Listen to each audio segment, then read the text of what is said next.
ಆಗಮಾರ್ಥಂ ತು ದೇವಾನಾಂ ಗಮನಾರ್ಥಂ ತು ರಕ್ಷಸಾಂ ಕುರ್ವೇ ಘಂಟಾರವಂ ತತ್ರ ದೇವತಾಹ್ವಾನ ಲಾಂಛನಂ ಅಂತ ಈ ಮಂತ್ರವನ್ನ ಹೇಳಿ ಘಂಟಾವಾದನ ಮಾಡ್ತಾರೆ. ದೇವತೆಗಳು ಇಲ್ಲಿಗೆ ಬರಬೇಕು, ಮತ್ತೆ ರಾಕ್ಷಸರು ಇಲ್ಲಿಂದ ಎದ್ದು ಹೋಗಬೇಕು. ಹೀಗೆ ದೇವತೆಗಳನ್ನ ಕರೆಯುವುದರ ಸೂಚನೆಗಾಗಿ ನಾನು ಈ ಘಂಟಾವಾದನವನ್ನು ಮಾಡ್ತೇನೆ ಅಂತ ಹೇಳ್ತಾರೆ. ಘಂಟಾಗ್ರೇ ಬ್ರಹ್ಮದೈವತ್ಯಂ ಮುಕುಟೇ ರುದ್ರದೈವತಂ ನಾದೇ ಸರಸ್ವತಿ ಚೈವ ನಾಲೆ ನಾಗಾಧಿದೈವತಂ ಅಂತ ಈ ಒಂದು ಶ್ಲೋಕವನ್ನು ಕೂಡ ಕೆಲವರಿಗೆ ಹೇಳ್ತಾರೆ.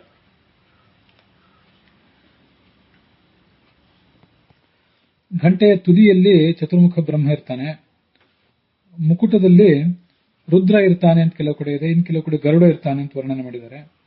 ನಾದದಲ್ಲಿ ಸರಸ್ವತಿ ಇರ್ತಾನೆ ಅಂತ ಈ ಶ್ಲೋಕ ಇದೆ. ಕೆಲವರು ನಾದದಲ್ಲಿ ಪ್ರಜಾಪತಿ ಇದ್ದಾನೆ ಅಂತ ಕೂಡ ಬರೀತಾರೆ. ಮತ್ತೆ ಅದರ ನಾಲದಲ್ಲಿ, ಅದರ ನಾಲಿಗೆ ಏನಿರ್ತದೆ, ಘಂಟೆ ನಾಲಿಗೆ, ಅದರಲ್ಲಿ ನಾಗಗಳು, ಶೇಷ ಮೊದಲಾದ ನಾಗಗಳು ಇರ್ತಾರೆ ಅಂತ ತಿಳ್ಕೊಳ್ಬಹುದು. ನಾದ ಅಂದ್ರೆ ಅದರ ಸ್ವರ, ಅದರಲ್ಲಿ ಸರಸ್ವತಿ ಇದ್ದಾಳೆ. ನಾಲದಲ್ಲಿ, ನಾಲಿಗೆಯಲ್ಲಿ ನಾಗ ಇದ್ದಾನೆ. ಇದಕ್ಕೊಂದು ಅರ್ಥವನ್ನು ಕೂಡ ನಾವು ತಿಳ್ಕೊಳ್ಬಹುದು. ಶೇಷೋ ವ್ಯಾಖ್ಯಾನ ಗೋಚರಂ ಅಂತ ಹೇಳ್ತದೆ ಈ ನಮ್ಮ ಉಪನಿಷತ್ ಭಾಷ್ಯ. ಭಗವಾನ್ ಶೇಷ ನಮಗೆ ವ್ಯಾಖ್ಯಾನ ಮಾಡುವಂಥ, ಶಾಸ್ತ್ರಗಳನ್ನು ವ್ಯಾಖ್ಯಾನ ಮಾಡುವಂಥ ಶಕ್ತಿಯನ್ನು ಕೊಡಬೇಕು ಅಂತ.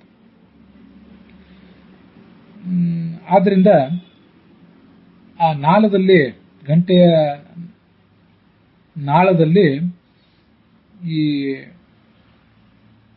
ಶೇಷ ಇರ್ತಾನೆ.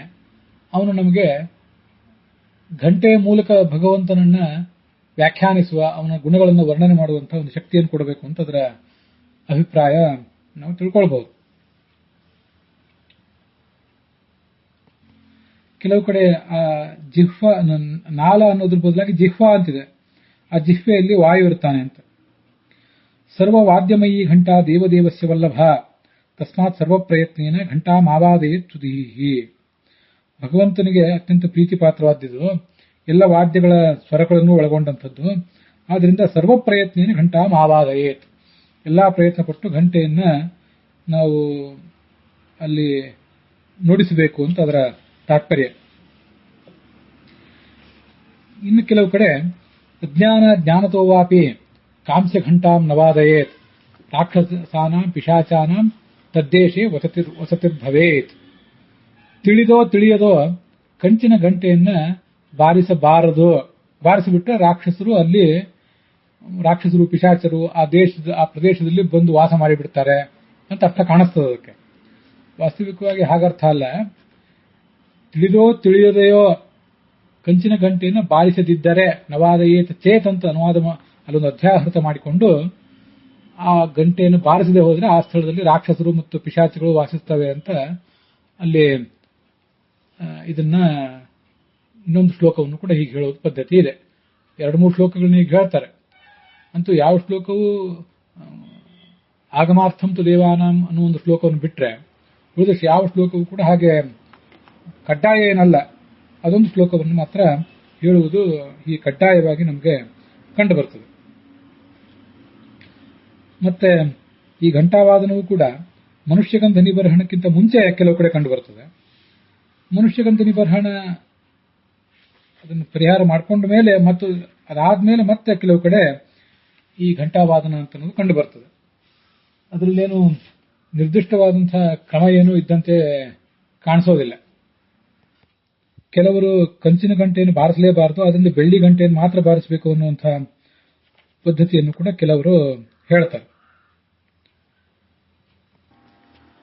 ಗಂಟೆಯನ್ನು ನುಡಿಸುವಾಗ ಇದೊಂದು ಆಚಾರ್ಯ ಹೇಳಿದಂತಹ ಅನುಸಂಧಾನ ನಮ್ಮ ಮನಸ್ಸಿನಲ್ಲಿರಬೇಕು. ಐತರೇಯ ಉಪನಿಷತ್ ಭಾಷ್ಯದಲ್ಲಿ ಸಮುದ್ರ ಘೋಷಾದಿಗಳು ಕೂಡ ಭಗವಂತನ ನಾಮ ಅಂತ ವರ್ಣನೆ ಮಾಡುವ ಪ್ರಸಂಗದಲ್ಲಿ ತದಪೇಕ್ಷೆಯ ಅನ್ಯ ನೀಚತ್ವಂ ಘಂಟಾದ್ಯಾಹ ಸ್ವರಿತಾತ್ಮಕಾಹ ಅಂತ ಹೇಳ್ತಾರೆ. ಯಾವ್ಯಾವ ಜಡವಸ್ತುಗಳ ಧ್ವನಿಗಳು ಯಾವ್ಯಾವ ಅರ್ಥವನ್ನು ಹೇಳ್ತವೆ ಅಂತ ಅಲ್ಲಿ ವರ್ಣನೆ ಮಾಡಿದ್ದಾರೆ.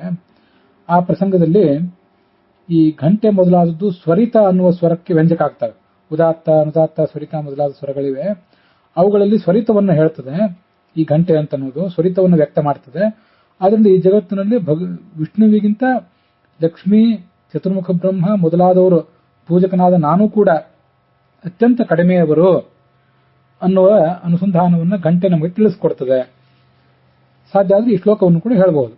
ತದಪೇಕ್ಷೆಯ ಅನ್ಯನೀಚತ್ವಂ ಘಂಟಾದ್ಯಾಹ ಸ್ವರಿತಾತ್ಮಕಾಹ ಅಂತ ಈ ಶ್ಲೋಕವನ್ನು ಕೂಡ ಹೇಳಿ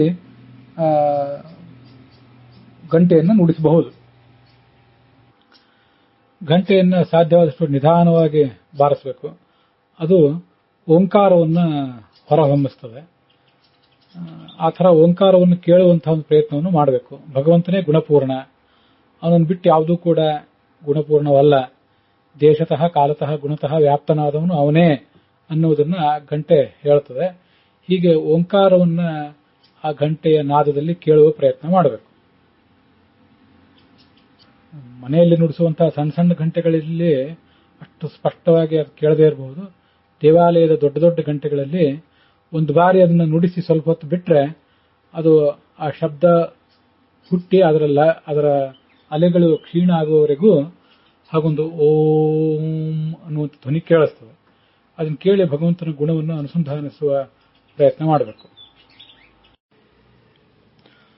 ತದಪೇಕ್ಷಯಾನ್ಯನೀಚತ್ವಂ ಘಂಟಾ ಹಿ ಸ್ವರಿತಾತ್ಮಿಕಾ ವದತ್ಯತೋ ವಾದಯಾಮಿ ಘಂಟಾ ಮೂಂಕಾರ ವಾಚಿನೀಂ ಅನ್ನುವ ಈ ಒಂದು ಶ್ಲೋಕವನ್ನು ಗಂಟೆ ನುಡಿಸುವಾಗ ಹೇಳಬಹುದು. ಇದೊಂದು ಶ್ಲೋಕವನ್ನು ಕೂಡ ಈಗಾಗಲೇ ಗೊತ್ತಿರುವಂತೆ ಐತರೇಯ ಭಾಷ್ಯದಲ್ಲಿ ತದಪೇಕ್ಷಯಾನ್ಯನೀಚತ್ವಂ ಘಂಟಾದ್ಯಾಹ ಸ್ವರಿತಾತ್ಮಕಾ ಅಂತಿದೆ.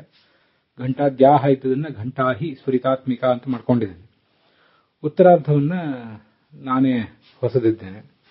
ಅದರಲ್ಲಿ ಘಂಟಾ ಓಂಕಾರ ವಾಚಿನಿ, ಘಂಟೆ ಓಂಕಾರವನ್ನ ಹೇಳ್ತದೆ ಅಂತ ಹಿಂದೆ ಹೇಳಿದ ಪ್ರಮೇಯವನ್ನ ಅಲ್ಲಿ ಸೇರಿಸಿಕೊಂಡಿದ್ದೇನೆ.